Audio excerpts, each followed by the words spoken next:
¿Qué es la Constitución? ¿Qué es una asamblea constituyente? ¿Qué es un congreso constituyente? ¿Cuál es la importancia de tener una nueva constitución? Esas son preguntas que muchos de ustedes pueden estar haciéndose y vamos a tratar de responderlas en este video.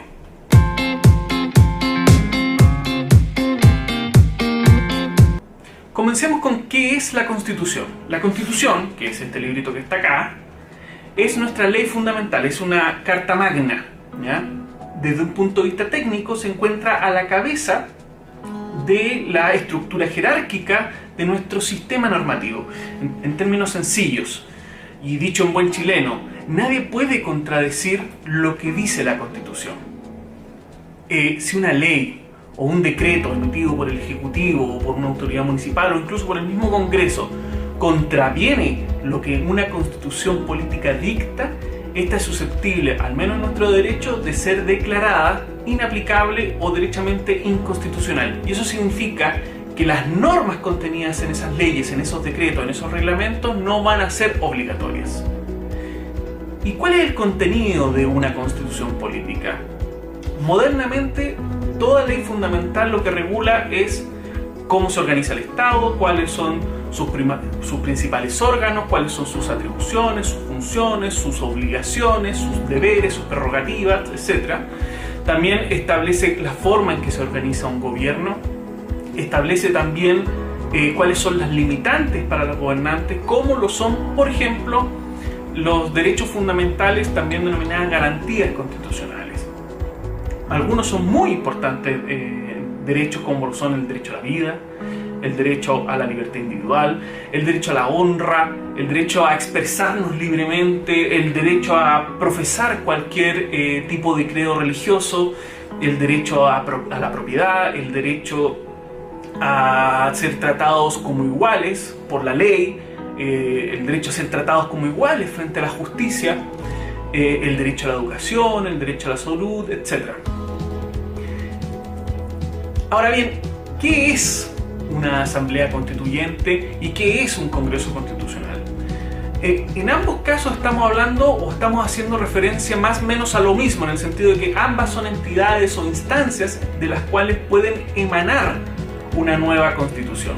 La diferencia radica en que en una asamblea constituyente la ciudadanía puede participar directamente o indirectamente mediante representantes que ella elige para efectos de trabajar en el debate, en la reflexión previa que valide y legitima un nuevo texto constitucional.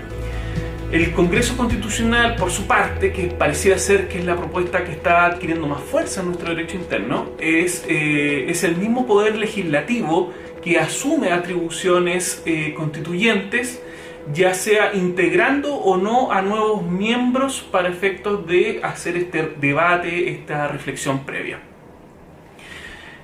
Ahora, ¿es importante tener una nueva constitución? ¿O cuál es la importancia, cuál es la relevancia de que este debate se dé? ¿Va a cambiar en algo lo que dice acá este librito? Es difícil aventurarse en qué es lo que va a ocurrir después de generar este diálogo, este debate constitucional. Es probable que muchas cosas que hoy día están en nuestra Constitución varíen, como por ejemplo es muy probable que se aumenten o se reconozcan más derechos o garantías constitucionales que las que actualmente están establecidas en el capítulo 3º de nuestra Constitución. También es probable que varíen o se modifiquen algunos principios que sustentan nuestro modelo normativo, que a su vez repercute en el modelo político, social y económico que tiene Chile. También puede ser que se abra el debate relativo a las atribuciones o funciones que tiene el Congreso o demás órganos del Estado, por ejemplo el Tribunal Constitucional, en fin. Pero es difícil asegurar cuál va a ser el resultado final o qué es exactamente lo que se va a cambiar o no. Pero aún así, si no se modificase una coma del texto constitucional, el solo hecho de generar el debate, de plantear la discusión y discutir un nuevo texto constitucional es tremendamente relevante, aun cuando se llegue exactamente al mismo texto. ¿Por qué? Porque el contenido ideológico de la Constitución, que repercute en el modelo político, económico, social que tiene nuestro país, no se encuentra solamente en los 129 artículos que componen este texto constitucional, sino que también se encuentran en la reflexión previa que valida y legitima la Constitución. Respecto a ese punto, primero digamos algo. Nuestra Constitución Política de la República de por sí no tiene un origen legítimo, ¿ya? Si bien se construye en 1980 en plena dictadura militar y se hace un plebiscito en que se convoca a la ciudadanía para que apruebe el nuevo texto constitucional, lo cierto es que ese plebiscito, esa convocatoria, no cumplió con ningún estándar democrático moderno, actual. No existía justicia electoral, no existía padrón electoral. Todo el proceso, desde que se abrieron las urnas, se contaron los votos y la publicidad que tuvieron esos resultados, estuvo absolutamente controlado por la Junta Militar. En el contexto histórico en que toda oposición al régimen era perseguida, era torturada, era exiliada, era asesinada. Fue un proceso completamente viciado, en el sentido de que ni siquiera se permitía hacer publicidad por medio de los canales públicos, por medio de los medios de comunicación, que estuviese en contra de lo que era el formato oficial del régimen, que era promover la aprobación del texto constitucional. Y es más, para lograr los 2/3 que se necesitaban para darle, entre comillas, cierta validez, no solamente se contabilizaron los votos que votaban favorablemente su aprobación, sino que además tuvieron que echar mano a sumar todos aquellos votos blancos que se habían emitido. Y solo entonces logró el 67% de esa votación. Por lo tanto, los que piden asamblea constituyente, los que están pidiendo un debate sobre una nueva constitución, están poniendo el dedo en la llaga de que este librito no tendría un origen legítimo. En nuestra historia, vale decir, o habría que agregar, que además nunca los textos constitucionales han tenido un origen legítimo. Por lo menos en Chile, la Constitución de 1925 o la Constitución de 1833 también son el resultado de dictaduras o de gobiernos autoritarios. Por lo tanto, aquellos que piden asamblea constituyente, los que piden abrir el debate constitucional, lo que están pidiendo es ser parte de esta reflexión. ¿Y por qué quieren ser parte de esta reflexión? Porque también la misma Constitución señala, y así lo han señalado las anteriores, que en definitiva la soberanía del país radica esencialmente en la nación.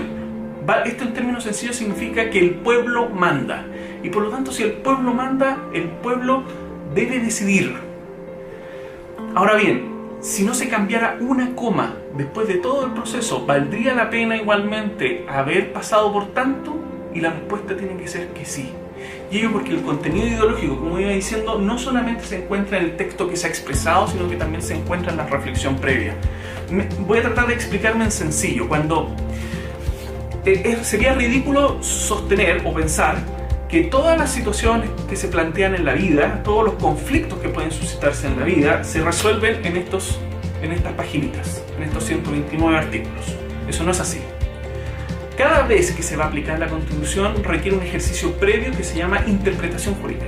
Tiene que haber un intérprete, que es el juez. El juez hace un ejercicio que se llama ejercicio hermenéutico. ¿Y cómo se interpreta un texto legal? No solamente con lo que él expresamente dice. Había una antigua escuela doctrinaria que se llamaba la escuela del exégesis, que decía que los textos legales se independizaban de su autor y por lo tanto el juez podía encontrar el verdadero sentido y alcance de una norma solamente leyendo sus líneas, solamente entendiendo sus conceptos. Pero la verdad es que modernamente eso no es así. Uno de los elementos que se recurre para encontrar ese verdadero sentido y alcance de un texto normativo es recurriendo, entre otros elementos, a algo que se denomina la historia de la ley. ¿Ya? Esto significa que de alguna manera hay que volver a preguntar, hay que resucitar a Jaime Guzmán y volver a preguntarle qué es lo que quiso decir cuando dispuso de tal o cual forma tal disposición jurídica.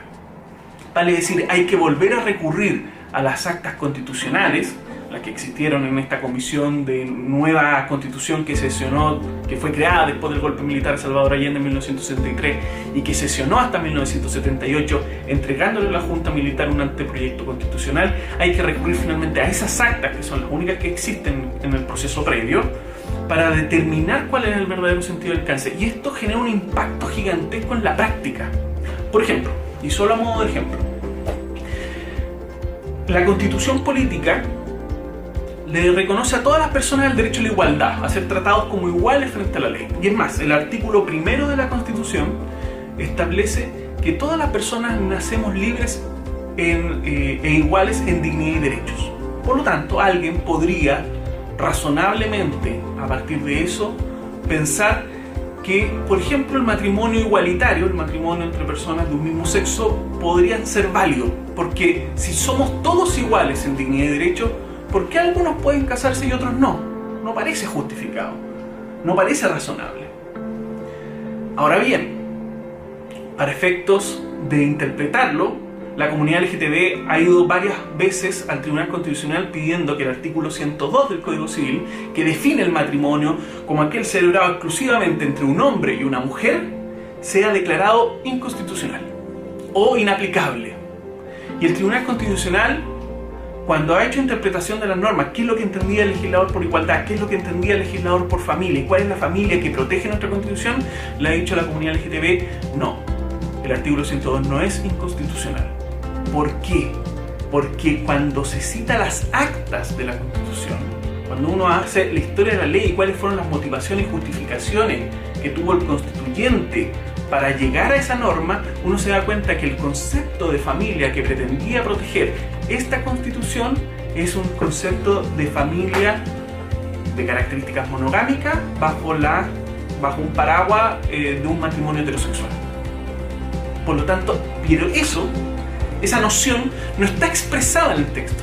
Se encuentra en la reflexión previa que antecede el texto constitucional, pero a la cual se sigue recurriendo para interpretar la Constitución. Por lo tanto, es necesaria una nueva conversación. Una nueva conversación porque, en definitiva, los términos, los conceptos y las nociones van cambiando en el tiempo, ¿ya?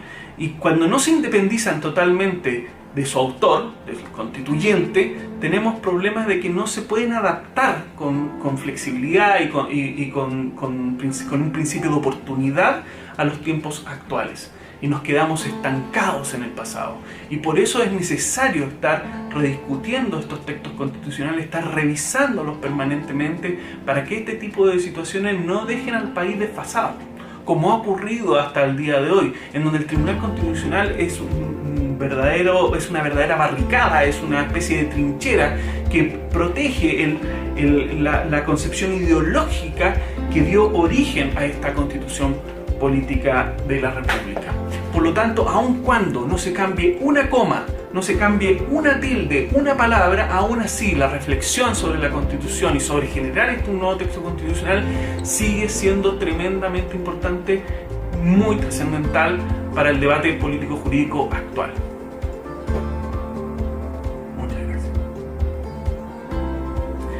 Quiero agradecer a Astroblog, Ricardo García, por haberme empujado, impulsado a hacer este canal. Los invito a todos ustedes a suscribirse. La idea es que este sea el primer video de muchos otros que vendrán. Quiero tratar un montón de temas, el contenido propio de la Constitución, qué cosas podrían modificarse, qué se entiende, por ejemplo, por el principio subsidiario. Yo en lo personal soy penalista, así que me gusta mucho hacer análisis respecto a delitos, a las políticas criminales que emplea el Estado, a las políticas públicas destinadas a atacar la delincuencia. Así que vamos a intentar hacer videos de ese toque. Sin perjuicio de todo ello, también cualquier sugerencia, comentario, los voy a leer, escríbanme acá abajo. Los invito también a suscribirse a este canal para que reciban cada novedad inmediatamente a su correo electrónico, para que se los notifiquen, y también los invito a compartir este video.